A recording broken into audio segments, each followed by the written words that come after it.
Hello, everyone. This is Robert with the Watching It podcast. We're a show that covers TV and movies. Join me and my co-host Donnell each week to talk about shows like Loki, The Lower Decks, Snowpiercer, Palm Springs, and Collateral. You can find us at watchingitpod.com or anywhere you get your podcast.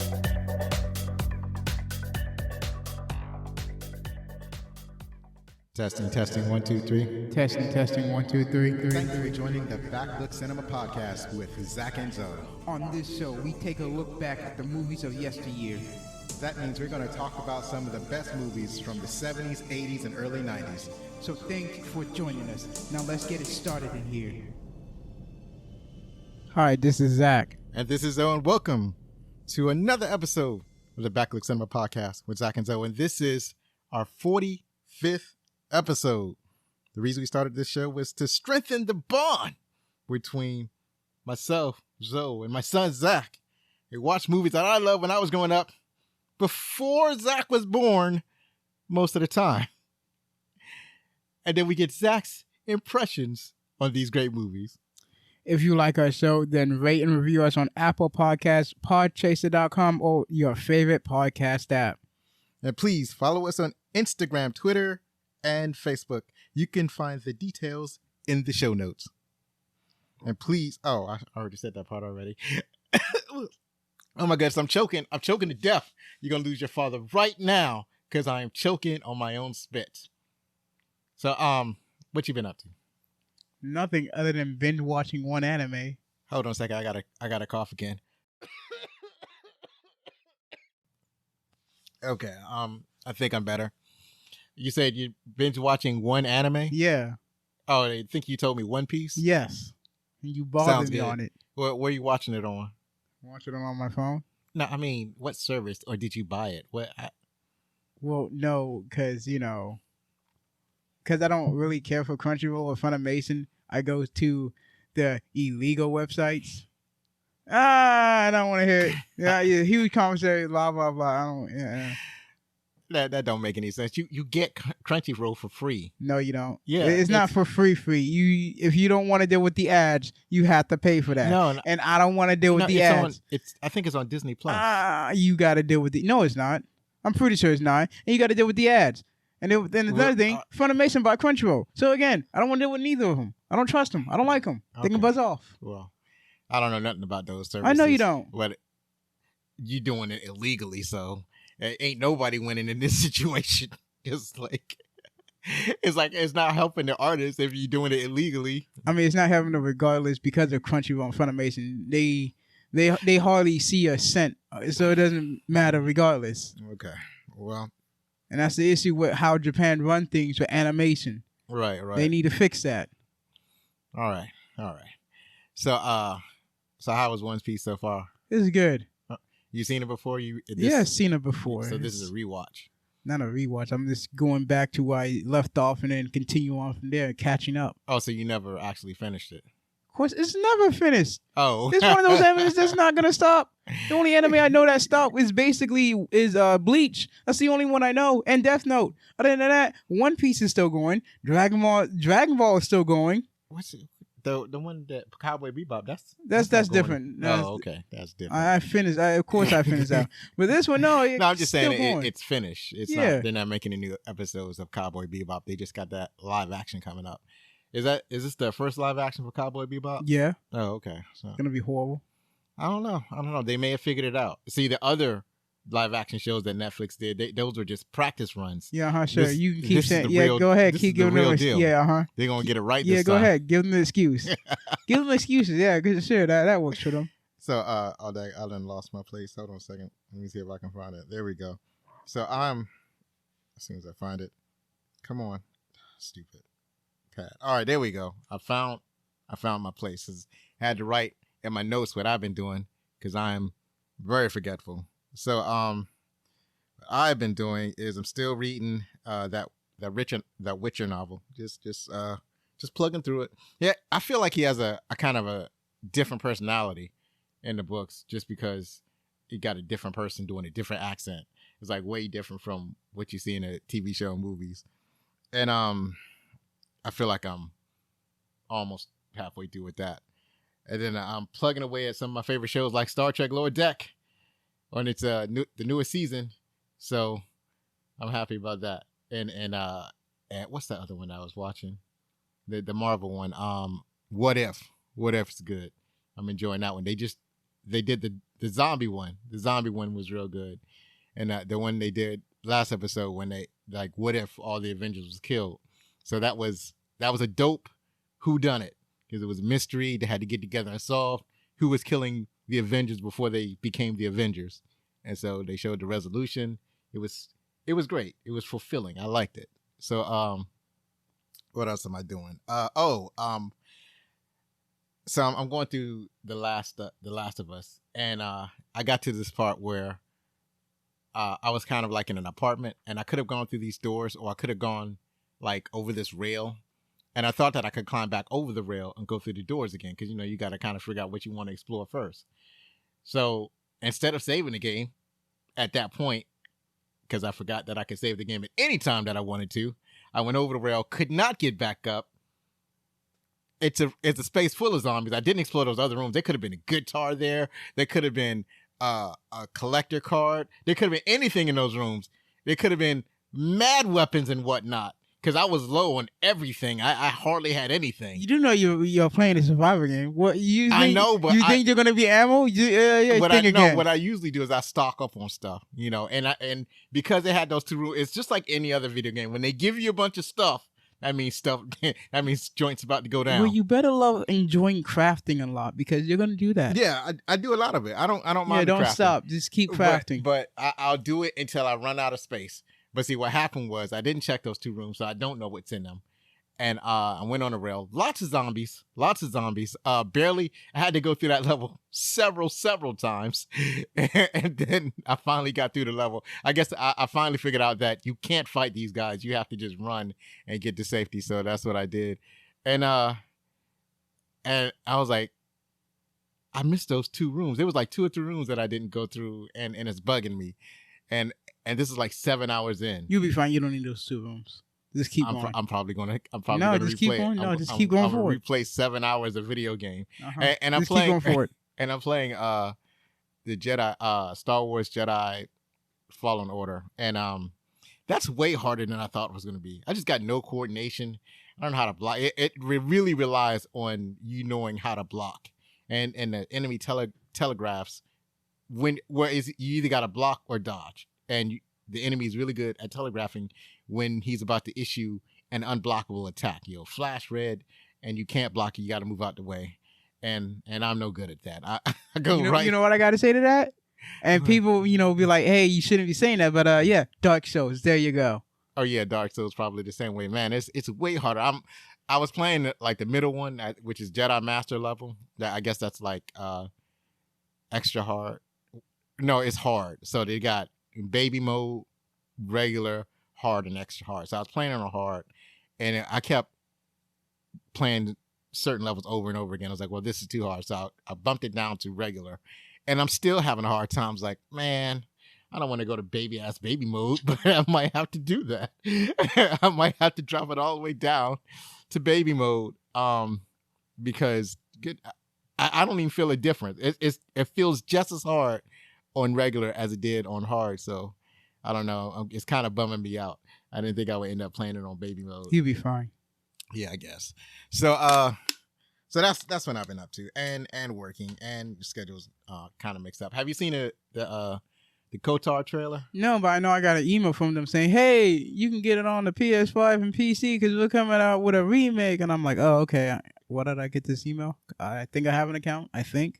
I don't know." Yeah, well, big middle finger, because I don't have a PS5. PS5 was like, "Yeah, look at all the great games we got coming out," and I'm like, "Yeah, I don't have a PS5, so you can stick it where the sun don't shine, Sony, because you have a semiconductor shortage or a chip shortage, and now everybody can get one. So now I'm sitting here with the money to pay for it, but not able to get it unless I'm willing to pay like $800 or $700. You know what's the messed up part? When I was I think it was yesterday or the day before, I was at Target waiting for an Uber. And you saw one. Yeah, I saw a guy walked out when I'm like, oh my God. I hate you so much.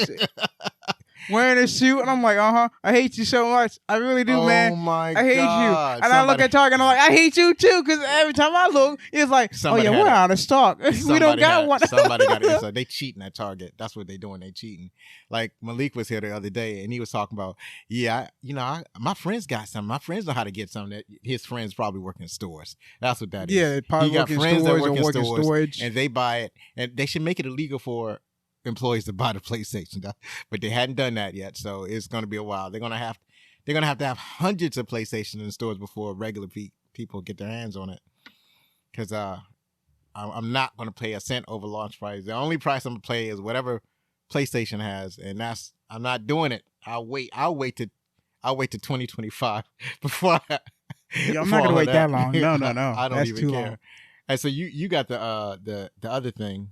Well, it's not out yet. Yeah, I know, gotta but wait. you put a pre. Yeah, put down for that. $5. I think They $5, said that $10. You might not be able to play all of your Steam game before launch. Well, at launch, you're not gonna have your entire Steam library. Yeah, I know. Oh, okay. I'll figure out if it's gonna be good or not.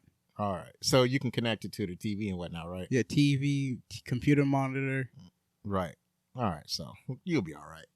So the thing keeps doing that. Tell us about the movie that we watched. Desperado. Desperado. I love this movie. I love this movie when I was growing up. It almost gave me the same feeling as Star Wars. That's how good this movie was. So tell us about Desperado.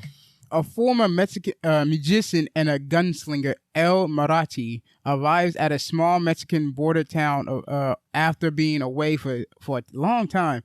Has a past. His past quickly catches up with him, and he is soon gets entangled with the local drug kingpin Bucho and his gang. Murray. This was written by Murray Chapman. Viva IMDb. Yeah. So and the pronunciation of his title is El Mariachi. El Mariachi. El Mariachi, and that's in reference to the first movie. What I did not realize when I first saw this movie is that this is the sequel to Robert Rodriguez's first film, El Mariachi, and he wrote and directed and edited that and produced it, and people were so impressed that it basically launched his career. He made it on a dirt budget, and it resulted in this movie and so many other movies that we love. But this movie was Desperado. So I was like, when I first saw it, I was like, oh, I gotta watch El Mariachi. That's gotta be fire. It is not fire. It is a bad film. And everybody is different. Like he had to recast the El Mariachi because now that he had a bigger budget, he could have bigger stars. So he didn't have the first guy that was in the first movie. Instead, he got Antonio Banderas, as we'll talk about in a few minutes. But first, we want to talk about the release, April 25th, 1995, by Columbia Pictures and Los Hooligans Productions. It grossed over $25 million in the U.S. and Canada, $7.9 million on opening weekend on an approximate $7 million budget. And it had middling reviews. I don't want to say rave reviews. It was good reviews. I should have rewrote that. It had good reviews, but not rave reviews. But so I just want to pause here. It made double its budget back on opening weekend. That is fantastic. No, not double. I'm saying it wrong. Yeah, but still, it made more. It made more. Its money back. $7.9 million on opening weekend, and his budget was only $7 million. So he made this movie for dirt cheap. He got all his money back on the first weekend, and everything after that was super cake. $25 million. It's pretty good.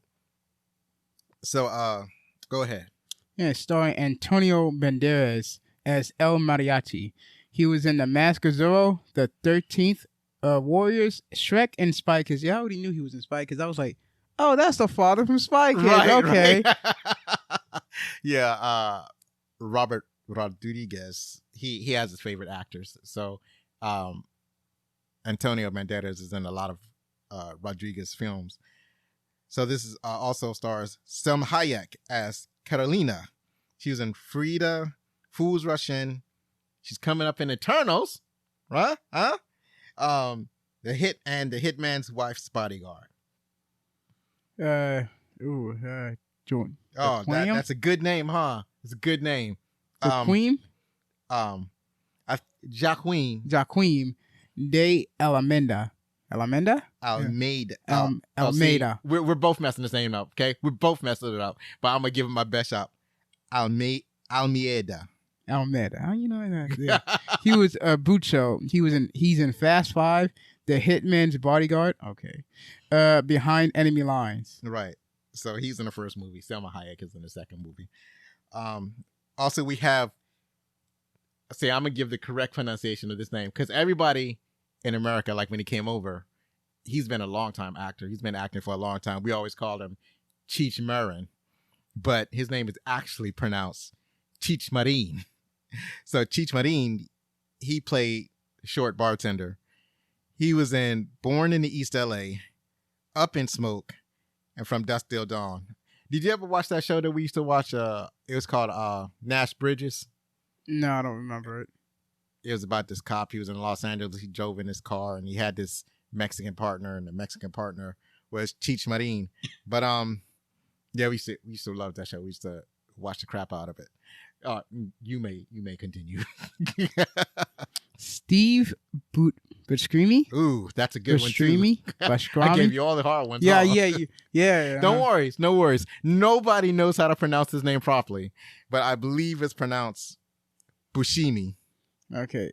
It's the same. Oh my. Yes, that's funny, isn't it? Yeah, and he played Buscemi. Yeah, you know. Okay. Yeah, that works. Yeah. He was in Fargo, Armageddon, Reservoir Dogs, and Ghost World. Our listeners around the world will butcher you and curse your name. Hey, because guess you what? didn't pronounce Reservoir Dogs right. Not my fault. I just don't care. Also, is Carlos Gomez as Right Hand. He was in The Baker. Well, he's basically a TV actor, so all of his credits are from the television. So he's known for The Baker and The Beauty and Law and Order True Crimes.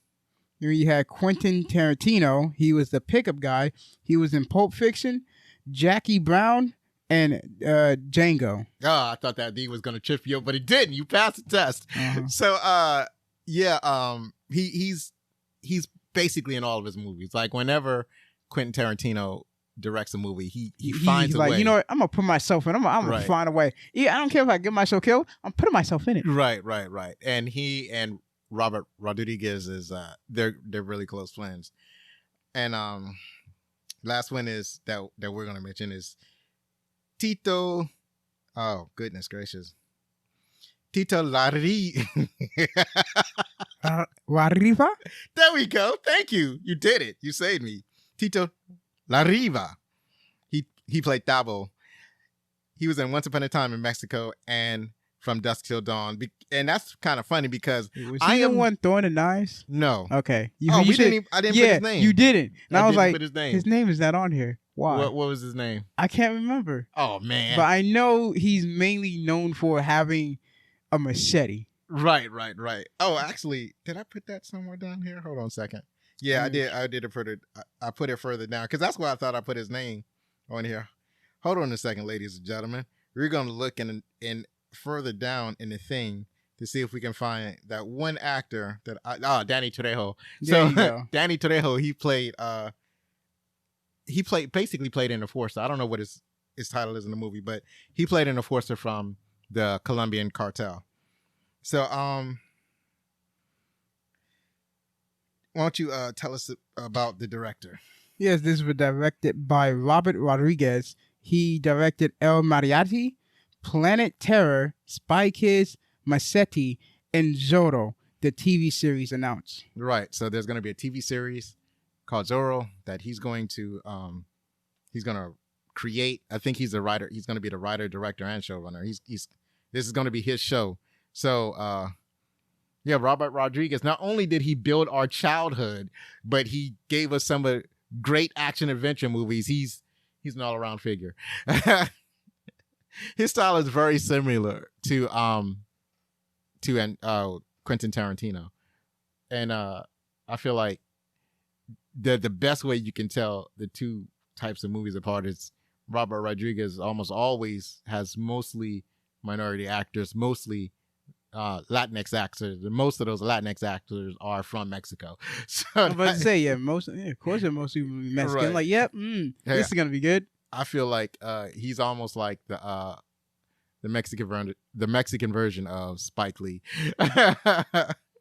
So it was also written by Robert Rodriguez, and he writes and directs most of his movies. So the shows and movies that we already mentioned, yeah, he wrote all of those. Also upcoming, that it's been announced that he's going to write Machete, Kills in Space. So I don't know how that's going to work. You got Machete, you had Machete Kills, and now you're going to have Machete Kills in Space. I don't know how that's going to work. I haven't even seen Machete Kills.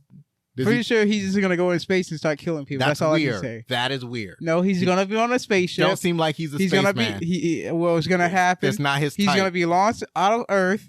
He's going to, I guess, be on a planet maybe, or maybe on a spaceship, whatever, maybe on a satellite, and just killing a bunch of bad guys. See, whatever. It makes less sense for Machete to be killing in space than it was for Jason to kill in space. You think people care about that? No, they just want to see they just want to see him kill someone. It makes less sense. They don't care for Machete to kill in space than for in the Furious, what, 9 is it? Whatever episode Fast and Furious is, less sense for them to drive a car in space.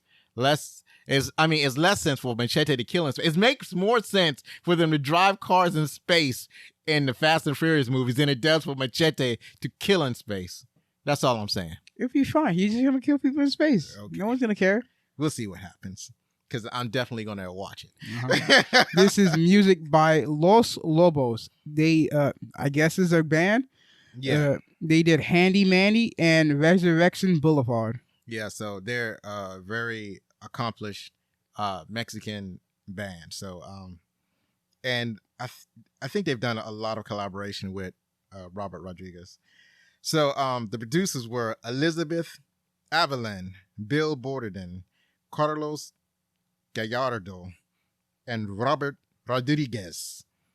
All right, that's it for the rundown. And if you're enjoying the show, remember that you can get t-shirts, hoodies, mugs, face masks, jerseys, and much more at our website, backlookcinema.com, where you can click the link to either teesprings.com or tpublic.com. Now we're going to take a short break, and we'll be right back to talk about our favorite parts of the movie, some movie trivia, and find out what some of the critics thought. Oh, hello. Who am I, you ask? Well, that's on a need-to-know basis, and I guess you need to know. I'm Donnell from the Watching It Podcast, a little podcast where me and my co-host Robert dive into different TV shows and movies to give our viewpoints and reviews. TV shows like The Boys to the 1999 hit movie The 13th Floor. So if that sounds like something you'd be interested in, come join us at watchingitpod.com or on any podcast provider.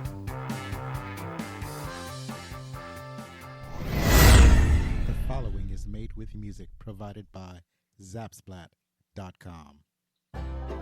Men, for that elegant and sophisticated look you'll need a cosmetic product that speaks to your masculinity. Show your compatriots and the ladies that you are both sturdy and suave. One of the things that must happen to achieve this look is that you need to tame that unruly mane of yours. You can't go out into the public or to work or to the movies with your hair looking all crazy, can you? No, sir, you cannot. To that end, go to the nearest market and get yourself a can of Dapper Dan's men's pomade made with seal oil for that classy, refined, yet tough and rugged appearance. Don't just be a man. Be a Dapper Dan man. And we're back. Once again, thanks for joining us. You can keep up with us by following us on our socials on Instagram and Facebook at Backlook Cinema Podcast and on Twitter at Backlook Cinema. We encourage you to leave feedback, comments, and suggestions, etc. Or you can email us at fanmail@backlookcinema.com. I hope I read all that right. I was just running through it. I wasn't even thinking. So if you got all of that, it would be great. So we've come to the nitty gritty. we're going to talk about our favorite parts. Zachary, what were your favorite parts of the movie? I'm trying to remember. I need to figure out what the actor name is, but it's the very beginning of the movie where, okay.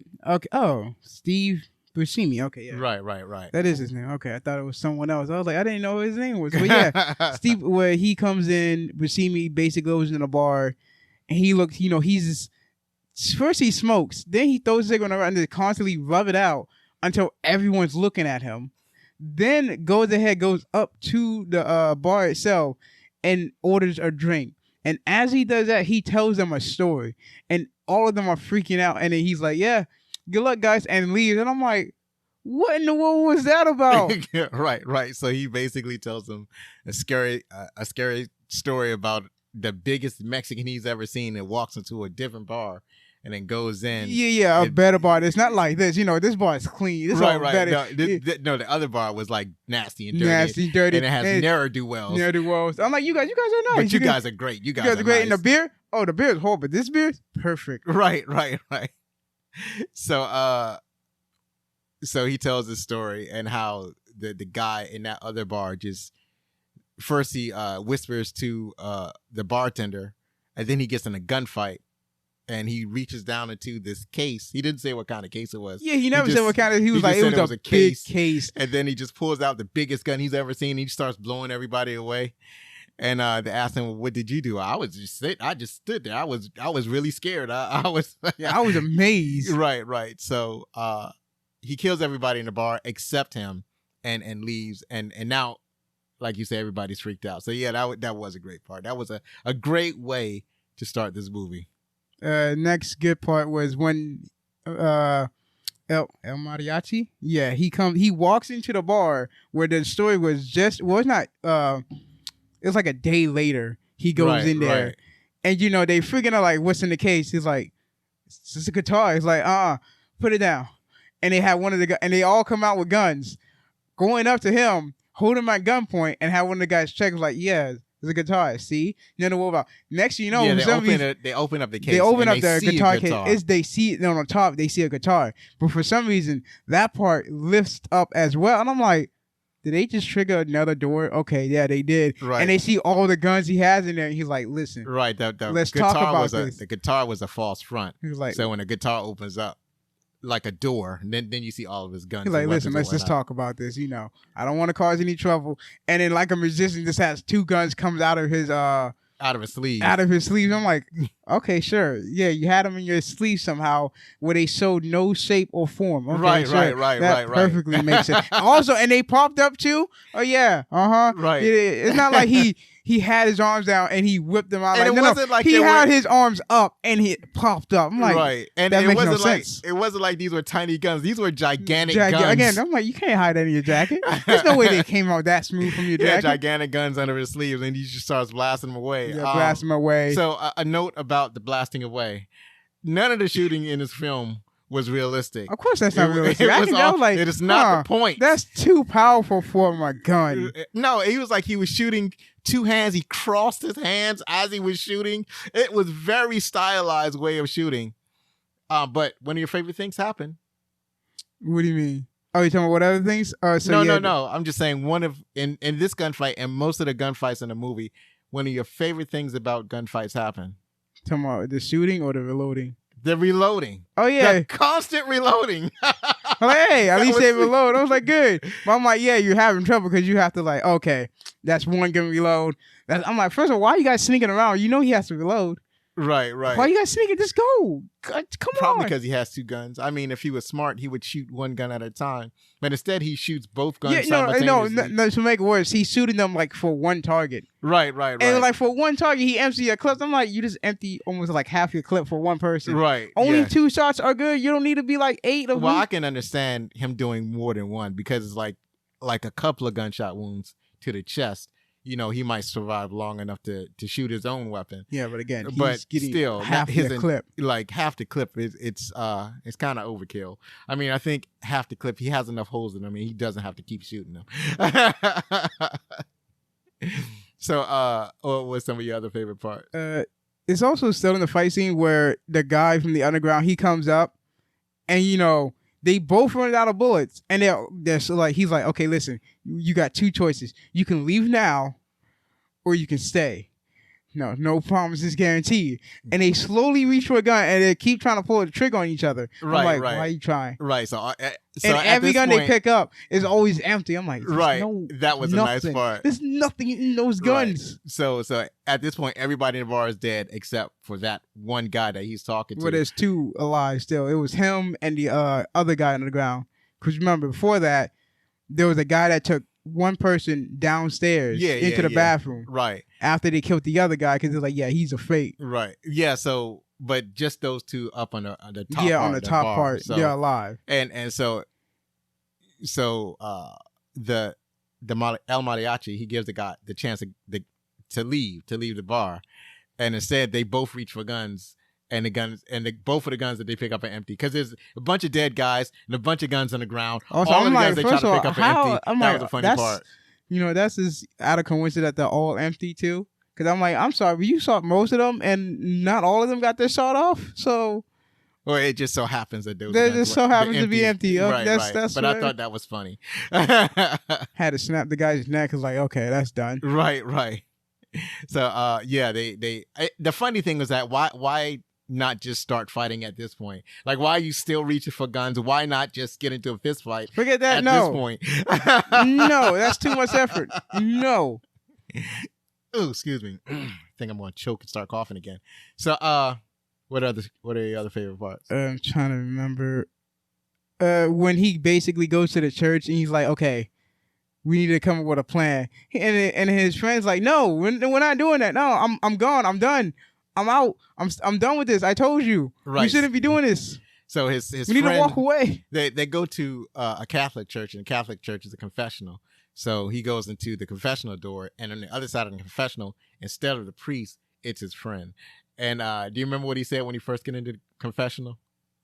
If I remember, he was like, yeah, I know, you shut up a whole entire bar. No, the El Mariachi said, forgive me, Father, for I have killed a whole lot of people. Oh, yeah, I have killed a whole lot of people. He's like, yeah, no, duh. Of course you did. He was like, it's not my fault. They shot at me first. And I'm like, you know what? He isn't wrong. Right. No, he actually shot first. He was just threatened. Remember, because he was threatened. They were pointing the guns. They discovered but his he was guns. gonna get shot at because of the other guy. Right. So it's self-defense. Right. I think he said something like the situation got out of control or something. Which like it that. did. Yeah, which it did. Absolutely. If his case never fully opened, then he would have been fine. So Steve Buscemi, who plays a character named Buscemi, that plays his best friend. That the best friend is trying to get out of the gunfighting situation. All right, so he's like, I don't want to do this no more. And so that's when they kind of get into an argument, and then like Buscemi leaves and El Mariachi follows. Yeah, follows, and then this is when we get the enforcer from the cartel comes up. I'm like, you see him all the time. I'm like, what is with this man? Why is he there? Right, and this is the guy played by Danny Trejo. Right. There we go. And it's like, okay, yeah. And then the first thing he does, uncover his vest a little bit, those two knives, and it hits Buscemi. I'm like, he has a gang of knives. He has a lot of knives. He's got a lot of Thor knives. I'm like, well, he's gone. And then, El Mariachi, he gets hit in the arm, both his arms, hit in the back, and he goes into an alley to hide. And the enforcer's like, okay, this is where I end it. And at this point, this is when what's his name? Bucho. Bucho Men shows up in a bulletproof car, and they just shoot at him. And then he's like, oh, I guess these are my enemies now too. They start throwing knives at them. I'm like, right. Huh. Yeah, if somebody starts shooting at you, yes, they're automatically your enemy. Now here's how it gets even worse. At Bucho's house, mansion, whatever, he gets a call from the cartel, and the cartel's like, yeah, we sent someone, and they're gonna be there to stop whoever's threatening you. And he's like, I got it under control. Just tell me what he looks like. And then he's like, wait, before you even gets told what he looked like, the cartel hangs up, and he's like, okay, I need a number to my car. And they're like, number? I don't know it. They're like, do you not know the number to my car? They're like, no, we don't. Then he takes his gun, shoots it in the air. Look at the rest of the men. Who knows the number to my car? I'm like, apparently no one. Right. Because apparently you didn't either A, tell them, or B, they just don't remember. Right. So yeah, the bulletproof limousine that that's what they use to go, and they're basically looking for, because they don't know. They don't know what he looks like. Right. They know is that he carries a guitar case. Right. That's all they know. Right. And so they're looking for anybody who looks unsavory. So a dude with a bunch of throwing knives in his, and it's like a wide belt or something. So a dude with a bunch of throwing knives looks like a suspicious character. So that's the one that they start shooting up. And he already told them to go and shoot up anybody you don't know. So they don't know him. So they get into a gun knife fight, and they end up killing him. So yeah, they bring him back, and they're like, and he's like, okay, so yeah, what does he look like? Oh, tall, dark skin. Of course. Anything else you want to tell me? He has a tattoo on the chest. Oh, and it's of a woman. Right, so they're describing the dead guy that they just dragged in from anything the else? Anything else that you know? Oh, he used throwing knives. All right, okay. I'll tell my man not to, be wary of him. And he's like, that's him. Right. He went the cartel Ben sent him, and we did it. Like, he was always there. Oh yeah, they also told him yeah, he also has coins to call in to let them, to inform them. And he's like. Right. So this dude, because they don't know what the Colombian enforcer looks like, so they drag in this dead guy, and and the cartel starts describing the dead guy to Bucho, and so now they done messed up. But the funny thing is that the cartel doesn't know he's dead. B does not send anybody else. Yeah, that's why they don't know that he's dead. Too. Secondly, I don't know why they didn't tell him from the get-go, from the very beginning. Yeah. We sent someone. This is what he looks like from the off-go. Yeah. No, there's like secretly sent. Because the guy's been in town for a couple of days. Yeah, for a couple of just days. Scoping everybody out. And he figures out who the mariachi is before everybody else does. One of the dude that plays the right hand, that dude, he doesn't believe in a mariachi. He thinks that the mariachi he's is just a myth. A myth, right. Doesn't exist. Come on, it's ghost, man. It's a story. It's a scary story. Right. Maybe the cartel's playing with you, man. Right. So they're not necessarily looking for a guy with a guitar. They just looking for somebody that's suspicious looking, and they do not catch up with him right away. So what's some of your other favorite part? Another favorite part is is when he's at, what's her name? Catalina? Yeah, Carolina. And, he's asleep. He's playing the guitar, singing. And he slowly wakes up. Somehow he hears the footsteps over her voice. I don't know how. But he wakes up. He's like, something's not right. He reaches for his gun. And he sees the shadows on his left side. And then he's like, wait, there's another one on his right. Picks up, I guess it's a shotgun, a sawed-off shotgun. It's like a weird, gigantic shotgun / double-barrel shotgun. Right. And he, picks it up, and he's slowly aiming at them. And as he's aiming, she's still singing with her eyes closed. And the way he's aiming, he's slowly pulling the guns together because that's how the men are walking towards, like, the center. And then he basically has both his guns pointed at her. And he's like, this does not work at all. Right. So he kicks her forward so he could shoot the two guys that was at the window. Right. Which caused another gunfight to happen. And so they have to get out and escape. They try to go out through the library that she lives above, but that's on fire. And they're like, okay, that's not going to work out. So then they go all the way to the roof, and they have to jump to the other side of the roof. Right, so that was pretty good. So now, So the only thing I can criticize is how he jumps off the back of the roof. Yeah. Because he's like, okay, janky. let me go ahead, face my back towards the guys down below, and face the guys forward, and then jump back to shoot the guys so I can land on the roof behind me. I'm like, that's not gonna work. I'm sorry. Right. For one thing, there's no way that you can do a jump backwards as far away as the other roof was to the other building and land on that building unless you have superhuman legs. And but it looked cool, and that's the only thing that mattered. When you jump backwards and shoot, it always looks cool. With two guns, no less, it's the coolest thing you can look at, and so that's why it's in the movie. More like the Matrix. So it was the Matrix before the Matrix. Well, when the Matrix, I think the Matrix came out in 1999, so this came out in 1995. So yeah. It was the Matrix before the Matrix. So, like I said, the gunfight is highly stylized. You're just going to have to suspend your disbelief or suspend your belief hard. This is a hard suspension of belief. It's you're gonna have to suspend your belief, like even harder than you would if you were watching Friday the 13th or something like that. So I'm trying to think. So the whole thing with the library, I like that. The reason that they go to the library in the first place is that Bucho has already been to the library. Bucho is basically using most of the people in the town to sell his drugs, including Carolina.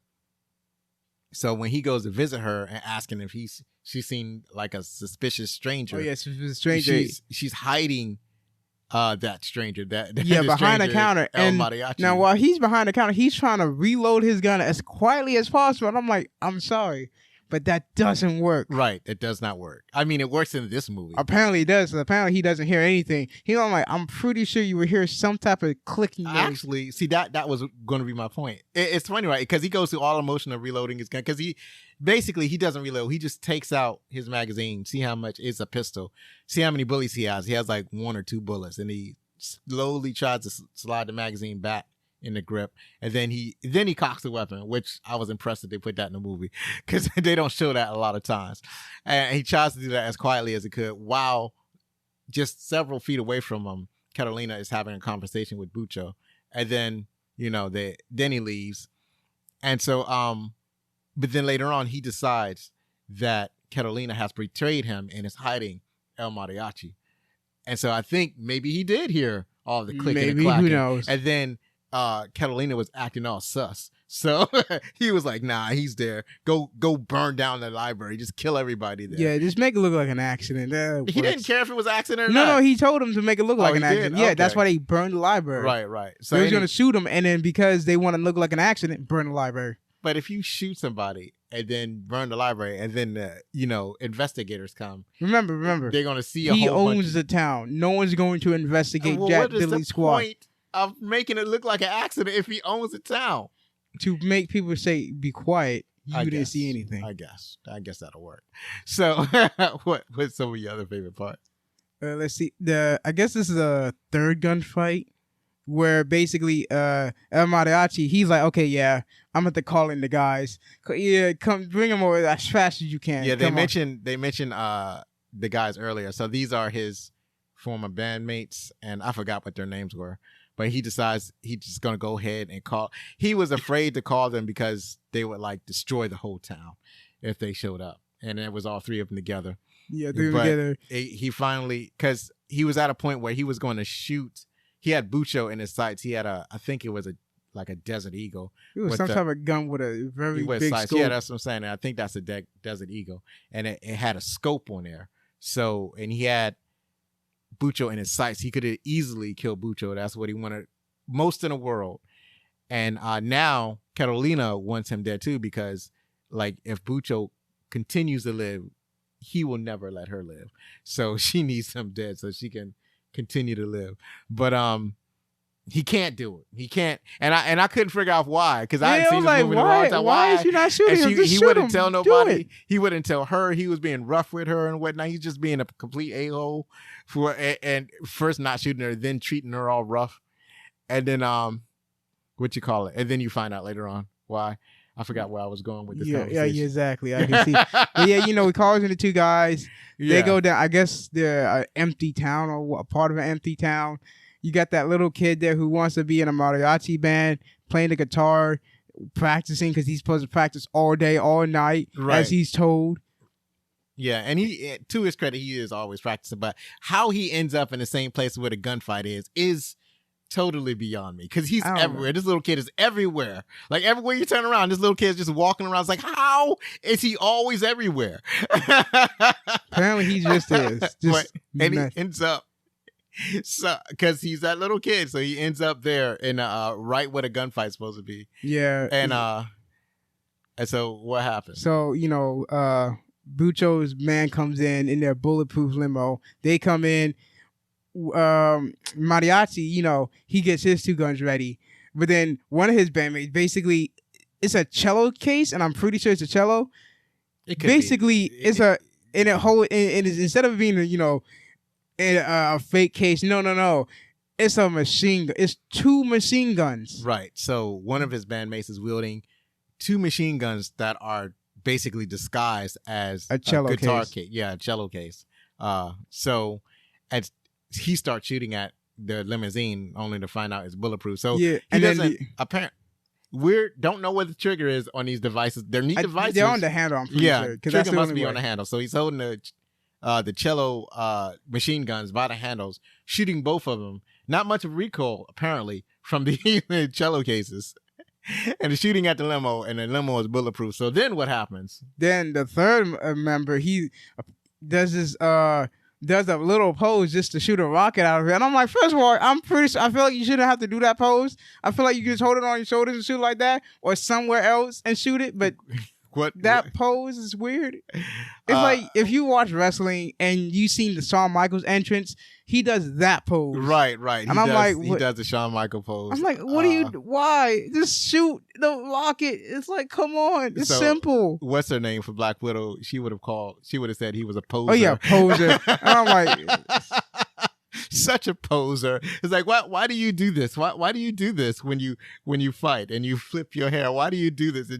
It seemed like the guy was doing the same thing, except he didn't flip his hair. yeah, in the midst of the fight, the first one to go down, because they got a couple of guys, but the first one on the other side to go down was the guy with the rocket, and because he got shot, his rocket went up. I was like, yeah, that's gonna come back. I'm pretty sure. Right, he got shot right as he was trying to fire his rocket. So and the other guy's like, oh well, he's started dead. going straight up because he was doing pretty good damage with the rocket. He blew up the bulletproof car. Then he blew up this other car, and then he was shooting at random people. And then he got shot. And then as he got shot, his rocket goes straight up to the air. And then it landed right back on him. And right, like, his oh partner wow. noticed because they were standing right beside each other. His partner noticed, so he walks away. He doesn't run. He walks. Just walks cool. away. Because he's cool like that. He ain't got to run. Cool like that. And then, he continues to shoot, and then he shoots off his, dual machine guns. But then that runs out of bullets. I'm like, first of all, how do you even reload that? I'm sorry. That makes no sense. Right. He shot until he got reloaded. Didn't have any other guns. Didn't have any extra guns. And then he got shot. Right. Then he got shot because he was basically, like dead meat or whatever. So these guys are chumps. I mean, at least Mariachi had extra guns. Didn't want to call him because they was going to shoot up the town, and they get shot almost immediately. And the other thing was that, I mean, they had neat weapons or whatnot, but how are you just standing there? Like, El Mariachi is the only one that's looking for cover. The bad guys are looking for cover. And on the midst of this, screw it. What is going to be on the opening? And in the midst of it, the little kid gets hit, which is kind of a surprise. Because I figured the little kid would be like R2-D2 and C-3PO. They can just walk in the middle of a gunfight and not get shot. No. But it didn't happen. They actually played it realistically. Little kid gets shot. He's covered in blood. So, I mean, he wouldn't have gotten shot if he didn't have to go reach for his guitar. That was another thing. Yeah, probably. But see, the thing is, so El Mariachi, he's basically fighting the entire gang on his own, but he does a pretty good job. He finished them but then off. Carlino comes up. Catalina right. Comes up, saves him. Right. They take the kid to the hospital, and it's like, okay, we're just gonna go walk up to his mansion and handle this. Right. Because we just took out most of his boys. I'm pretty sure he has nothing. Right. There's barely anyone. Well, I'm pretty there. sure that he knew that the mansion was guarded, but not that well guarded.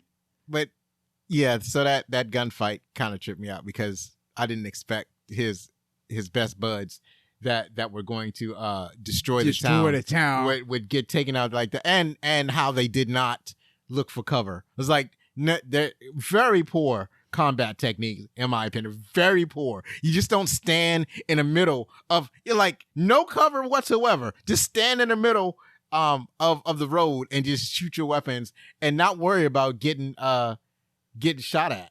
And for the most part, that kind of worked until it didn't. Until dude ran out of bullets. It's like, how is you not? See, once again, one of your favorite things, you don't have unlimited ammo. So, and then he had no backup plan. It's like once he ran out, I guess they figured he was just going to shoot everybody. And after he ran, and they was going to die before he ran out of ammo, but it didn't turn out that way. That dude, I think that dude kind of sucks as far as I'm concerned. His friends suck. They weren't going to blow up the town. They literally just went there to get killed. So yeah, you're right. They go to the mansion and finds out, oh, that was his brother all along? Right, that was his brother. That's why he didn't shoot Bucho, because Bucho is actually his brother. His big brother. Right, his older brother. I'm like, oh, that's your older brother? Oh, okay. And I think his name is oh shit, I forgot already. It's like Carlos or something like that. Nope, don't remember. So it's gone. But yeah, so he didn't shoot him because that was his older brother. I was like, oh, that's a pretty good twist. I forgot how this movie ended. And it's, and it was like, well, I'm not going to shoot you because you know what? You killed my man, water on the bridge, but she got to go because she betrayed my trust. And, Right. Instead of her getting shot, El Mariachi does that gun trick again, makes no sense. Right. And, shoots his own brother and apparently the rest of the people there. Yeah, it's funny, right? Because he shoots his brother. You clearly saw his brother get shot. His brother's dead. And then it fades to white because just as the other, like his bodyguards, starts to bear their weapons on El Mariachi, it fades to white. And then when you see him there again, they're in the hospital, and he's basically telling the kid of what he's basically done. Right. He's confessing his sins to the kid. So that was kind of funny. So we have no idea what happened with the fight with the bodyguards. Easy, they all died. Yeah, Plain and simple. we're just gonna assume that it's almost like Rodriguez ran out of money. He was like, okay, that's it. That's all the money we have. We're gonna end the movie right here. Cut. And then the very last favorite part is when he's walking alongside the road, and he leaves. Carolina. He leaves Carolina. He's too cool. He's too cool. And then Carolina drives up to him, and then she's like, "Well, you should be thanking me." And right, there's the thing. What was the theme? Basically, like talking about, are you gonna thank me? And he's like, "I will," and then walks. I'm like, "That's not thanking someone." Right. That was actually that was kind of cool. So, like when she saves his life the first time, she says, "Are you going to thank me?" And he says, "I will," and he walks out. And then, but he's basically sick when he does that. He's signaling that he's coming back, that he's not leaving her. And so, she saves him the second time, and she asks him, "Are you going to thank me?" And he says, "I will." It's cool because it reminds you of Star Wars when Leia says, "I love you," and Han says, "I know." It's the same kind of machismo bullcrap, but it's fun. And but basically it's a signal that he's coming back. And then, like when he leaves, he's basically, for the last time, he's basically going to another town, and he's gonna walk there like 20, 30 miles, however far away it was. And then she drives and then she drives right to catch up with him. And now she says, "Tell me, you should be thanking me." He's like, and he doesn't thank her. He just gives her a kiss. Right. Well, she said, no, he does say thank you. She says, okay. "No, I want you to thank me now." Oh yeah, thank me now. And then he does it. Right. But then another thing, he throws the guitar case he has. They drive off, and then they drive back. He's like, "Just in case." I'm like, right. He said, "It's a long way to the next town." It's a long way to the next town, just in case. I'm like, who's gonna be out there? You're done. Right. You're retiring. Well, see, you never know what dangers could be in from town to town. A lot of these towns are overrun with drug cartels. So, yeah. So, what did you think of Desperado? Yeah, it was a good one. I thought you would like that movie. I thought you would like it because I truly enjoyed this movie when I was growing up, in spite of how incredibly cheesy it is, almost to the point of being campy. I mean, super stylized gunfight. I mean, there were points where he was shooting where he crossed his legs that in a way that didn't make any sense, but it kind of looked cool. It almost looked like anime because I'm watching Cowboy Bebop now. A lot of that looked like Cowboy Bebop, the way they was doing it. So, yeah, that was that was some fancy footwork that they did over there. So, this movie was made for $7 million, and it's not a lot for an action movie, as we will get into in the trivia section. Oh yeah, I forgot to bring that up. So another thing that I wanted to bring up was that, remember that guy that got his head snapped? Yeah. So if you paid attention, he was at that wedding that was going on. Oh, I didn't realize that. If you pay attention, he's in the background in that wedding. I'm like, but you died. Why are you there? That's crazy. Oh, okay. I didn't even realize that. Well, we'll find out why you noticed that. So this is one of the trivia. Due to the film's relatively low budget, the same two stuntmen were used throughout the movie. So any type of flips you were seeing in that movie, it's one of the same two stuntmen. Ain't no third one, fourth, only two. Yeah. Robert knows how to make a movie on the cheap. During a 2019 interview with Terry Gross on the National Public Radio program Fresh Air, Antonio Banderas recalled the experience of making this movie on an extremely small budget, given the requirements of the shoot.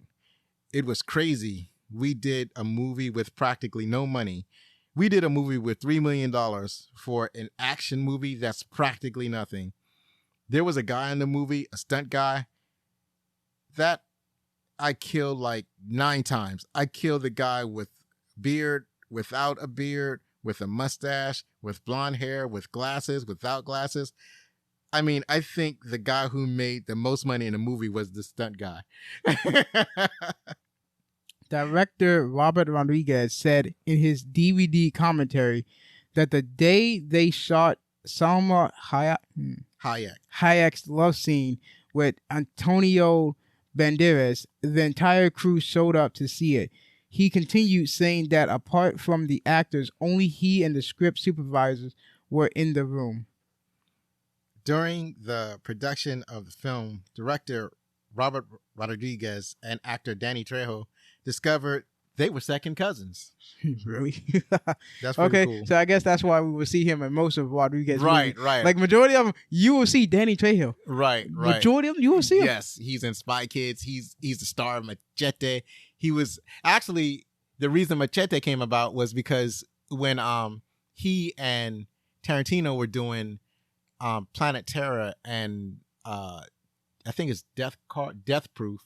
So they were doing that movie Death together. Race, I think. No, it's called Death Proof. Yeah. It's basically a double feature, right? So they're making a movie that they liked when they were growing up, and it's basically a what they call a grindhouse theater. So they go to this dingy, dirty theater, and they watch these like third-rate movies that they love. So, to make a perfect imitation of this grindhouse experience, they made their own trailers. So the trailer for Machete was one of those. It was never supposed to be a real movie. It was never supposed to be something that they were making. It was just a fake trailer. Like we make the fake ads on our show. But then I guess they liked the idea so much that they made an actual movie. And the star of Machete is Danny Trejo. All right. For most of the killing, they used a gun that essentially fired fake blood at the characters instead of squibs. This unfortunately created too realistic of an effect, resulting in them having to edit out much of the death for the censors. You know, I'd like to see that version. And the censors is like, that's way too much hold blood. on, this is too realistic. Can we just draw this back a little bit? Come on. Right. He was like, we need to scale this back some. Or you're gonna get the NC-17, and I know you don't want the NC-17. The bathroom scene before the second bar shootout was directed by Antonio Banderas. Robert Rodriguez. I keep trying to say his name correctly. I'm not going to get it. I can't. Robert Rodriguez. I don't know if all of them do that. Rodriguez. But, you know, There we go. Got it. Sure. You always roll the R's in Spanish. As a matter of fact, American then English. do that with Robert. Then how about that? Robert Rodriguez. What'd you get? Robert Rodriguez. Yeah. Robert Rodriguez. American English is like one of the few languages where we don't roll our R's. Even in Britain, if you notice, they roll their R's in Britain. And in Japan, forget it. They're not even trying the R's. They don't have an R sound. So that's when they try to do it, it don't sound right. So anyways, where was I at before I interrupted myself? The Robert Rodriguez said he didn't like using second unit crews, and Banderas asked if he could direct the scene, to which Rodriguez agreed. This film cost approximately $7 million to make. 1,000. Yep. Yeah, 1,000 times the amount of money Rodriguez spends to make El Mariachi that came out in 1992. Wow. Just imagine. So he made El Mariachi for $7,000, and he was able to do it too. And studio loved. Somehow they just fell in love with the fact that he made that movie, and they offered the distributor for him. And then, so for his next project, he got, and even this, like $7 million, it's chump change. But but he was able to basically spin gold out of. He turned. How do they say? He turned lead into gold with this. So where I'm lost. Oh, H. I think we're on H. Yeah, the scenes with Steve Buscemi and Cheech Marin had to be shot quickly because they could only afford Buscemi for 7 days and Cheech for 6. They're like, hold up, we need to do these scenes now or never, because we can't afford them as quickly as possible. The bar in the beginning of the film was Steve Buscemi and Cheech Marin. Just say Cheech Marin. Cheech Marin talk is an actual bar in Acuna, Mexico, called the Corona Club. The bar is a lot cleaner and bigger in reality, but it's like walking right into the movie. They also have quite a few pictures of the cast and crew on the walls. So, you know, like, you used the bar, yeah, you know, let's get pictures. Let's put them on the wall. Right. You used our bar and we're grateful and we're happy. Thank you. I'm sure that probably happens in a lot of places too. Antonio Banderas performed all of his own guitar work, including Canción del Mariachi during the opening credits. Oh, so that's pretty neat. Yeah, Danny Trejo never speaks, but still has a prominent role. I'm like, yeah, he doesn't speak. He just stands there menacingly. Just stands and just stares down at you. And like, can you just say something, please? Like, I don't like how you just staring at me. Say something. Give me something. I remember he told this one director, it was somebody. It was either the director or his agent. He's like, you don't understand. They only hired me for my face. So this is a big one. Hold on. Let me see which one. How to read this. Okay, let me go ahead. During a I already messed up. Can't read at all. During a 2019 interview with Terry Gross on the national public radio program Fresh Air, Antonio Banderas remembered that one of the side effects of making this movie on a very small budget was that some dangerous corners were cut in the stunt sequences. I would just start my explanation by saying I will never do that again. We were hung on a cable that was on a crane. There was not a movie crane or nothing prepared for the movie. And that guy was, a construction worker that was working on a building.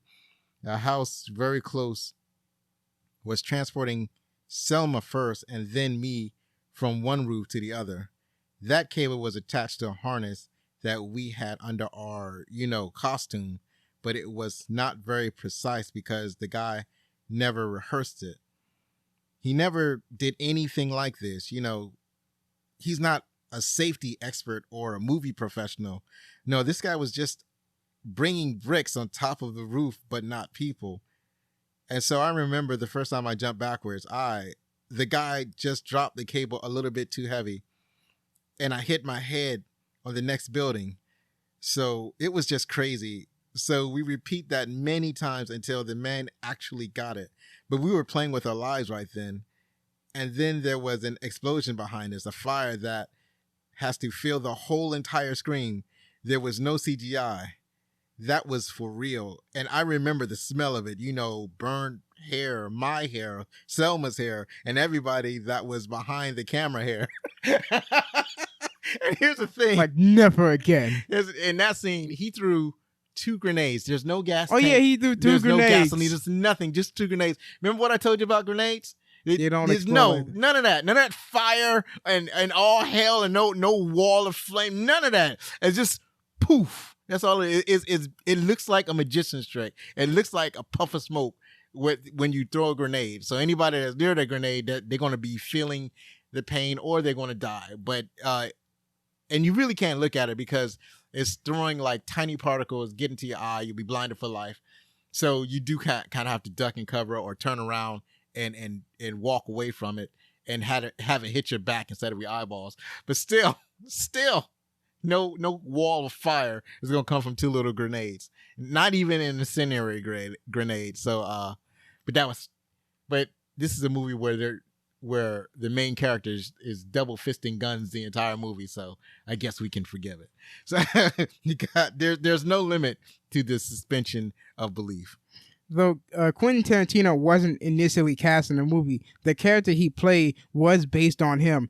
Steve Buscemi was originally cast in the role, but when Tarantino expressed an interest, he was immediately given the part. Right. Oh, this is fun. Have you seen From Dusk Till Dawn? No. Oh, okay. Well, I'm going to read this anyway. The same penis gun that Sex Machine uses in From Dusk Till Dawn 1996 can be seen in this movie. When Catalina pulls it out, the mariachi says, "It saved my life many times." That film was also directed by Robert Rodriguez and also starred Selma Hayek. That is a weird gun. I'm like, like, I'm sorry. Why is there a pelvis gun? Like, so come on. it's a gun that you wear around. When you see it from Dusk Till Dawn, it actually looks like he replaced his penis with the gun. That's what it looks like. So it's the barrel, and then you see the two, like what you call them?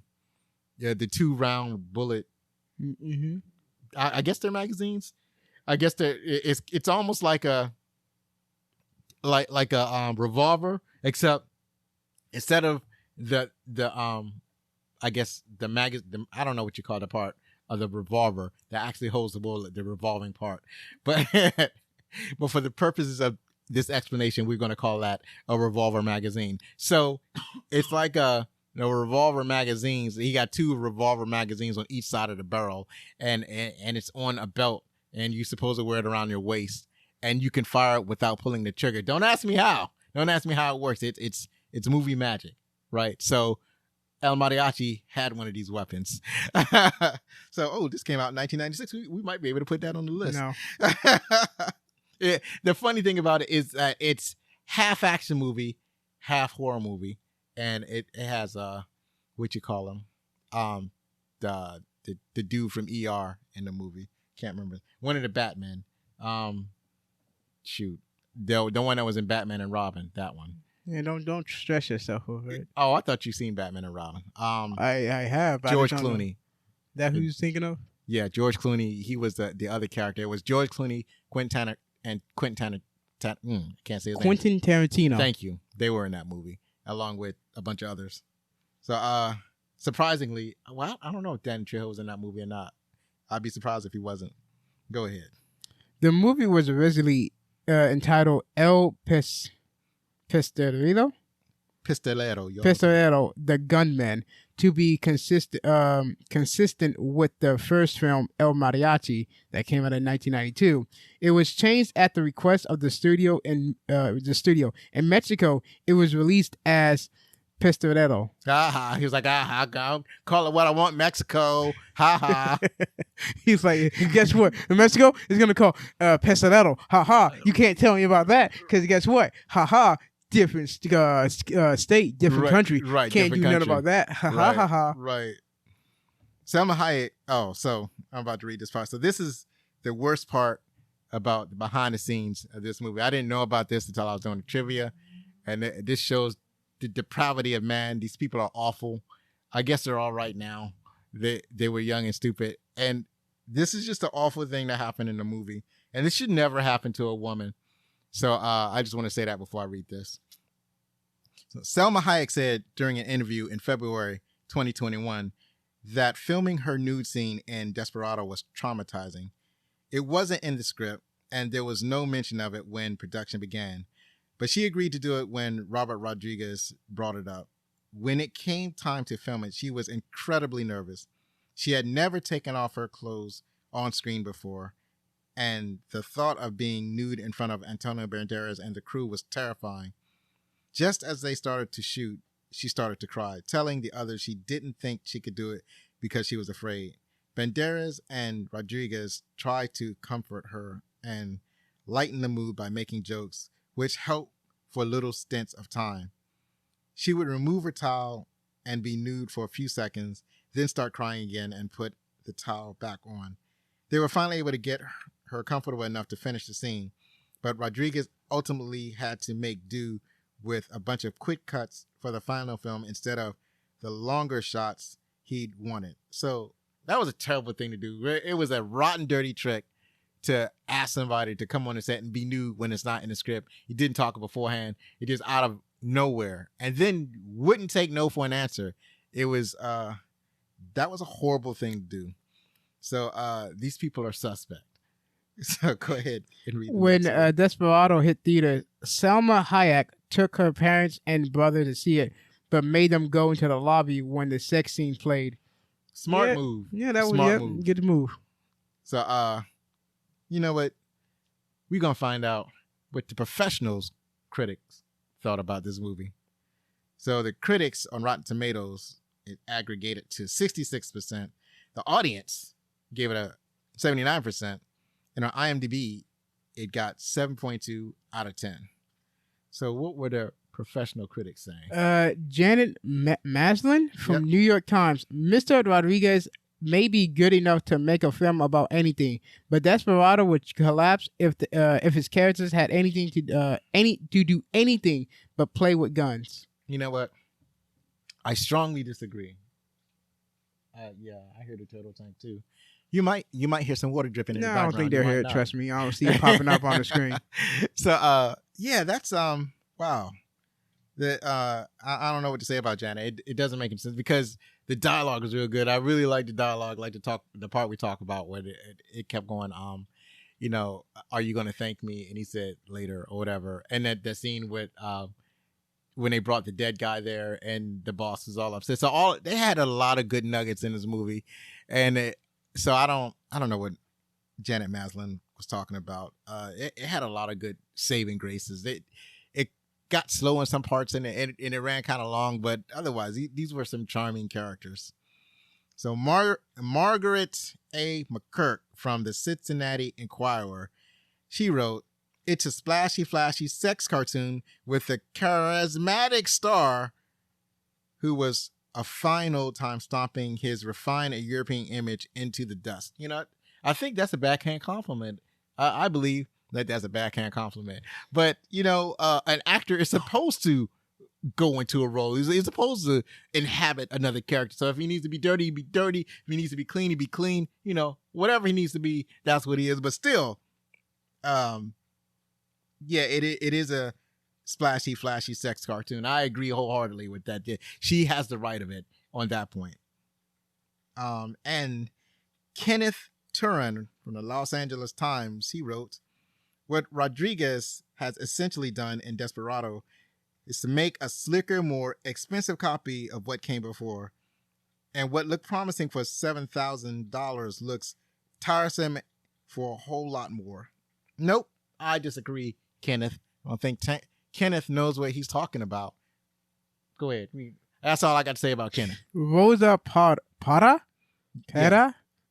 from Latin. It's probably Rosa Parra. There, got it. There, that was good. Do that again. Parra. Yeah, sure. Latinx. Latinx lens. Filled with action thrilling sequences, Desperado goes to show what Robert Rodriguez can do with a decent budget, with stylish and inventive weapons that the film would keep audience entertained. Yep, she's right. I agree wholeheartedly. Isn't it? She didn't lie one word. That's good. That I agree with her. You know what's funny is that you roll your R's pretty good. You go back and take some more Spanish No, I'm not classes. doing it. I only did that so I can get out of high school. I only did that in middle school because it was like, oh yeah, we forgot you got to take Spanish, and I was like, that's not even fair, and I failed because somehow the teacher was like, oh, you didn't turn in your work, and at graduation, you know what happened? Hey guys, I found your work, and I looked at her and I'm like, oh, so I failed for no reason. Right. That's messed up. And to make it worse, the two Hispanic kids, they're like, oh yeah, they get an award for, being good in Hispanic class. And I'm like, but we was there too. You said you lost our work. There's no way you didn't say you lost their work. Right. But you said, well, we won't get into that. Anyways, finally, Desperado, as of this recording, is available on HBO Max. Next episode, Speed. This is also on HBO Max. I want you to watch that so you're not spoiled. We don't do a spoiler warning on this show. You see the Why episode. would we? We see the episode on. We have the name of the movie as the name of the episode, so you know what why we're would going to we talk about. put a spoiler that warning? is Because correct. first of all, it's an old movie. It's an old movie. So again, Right. in my theory, when it comes to old things, there's no such thing as a spoiler warning. Right, that is correct. I understand if it's like if it was currently out, yes, there's spoiler warning. You get like 3 weeks to go see the movie. After that, there's no such thing as a spoiler warning. But if you hadn't seen it, go and check it out because we're going to spoil the crap out of it next week. Also, one last time, if you like the show, then please help us grow. To do this, you can rate us or write a review on podchaser.com, Apple Podcasts, or your favorite podcast app. And you can also share our show with someone. You can do a hashtag. Is a hashtag? Yes, Hashtag there you go. or at Backlick Cinema on your favorite social media sites, where you can. Where can all this? Oh, Yeah. I I was just saying, I was like, huh, that's left in for no I'm reason. supposed to erase that part. Uh-huh. So just ignore that grunting noise I made earlier. Don't forget that you can contact us at fanmail@backlookcinema.com. Believe me, it matters. Be safe, hug your loved ones, and be outstanding.